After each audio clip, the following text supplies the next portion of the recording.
দেখুন কি সুন্দরভাবে প্রত্যেকটা জায়গায় এইভাবে ছবিগুলো দেওয়া আছে। এত সুন্দর আপনার মন্দিরে সময় কাটবে বিকেলবেলাটা, আপনি ভাবতেও পারবেন না। সুমন্ত মন্থন চলছে।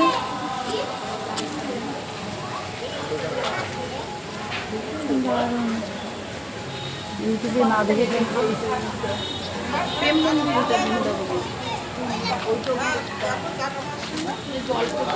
এটা হচ্ছে অফিস ঘর।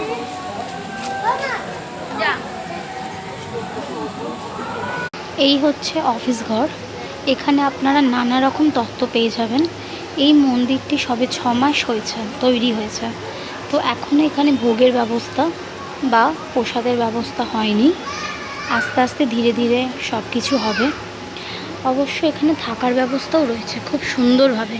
এখানে এসে আপনারা একটা দিন থাকতে পারেন, তার আগে থেকে বুক করতে হবে আপনাদের। হ্যাঁ, কিন্তু থাকার ব্যবস্থা এখনও অবধি শুরু হয়নি, ধীরে ধীরে শুরু হবে এবং আগে থেকে এখানে বুকিং করতে হবে। তো মন্দিরটা আপনারা একবার এসে ঘুরে যেতেই পারেন, অবশ্যই আসবেন, খুব ভালো লাগবে। বিকেলবেলার সময়টা আপনাদের দারুণ কাটবে। পুরো মন্দিরটা আস্তে আস্তে ঘুরে দেখতে পারেন।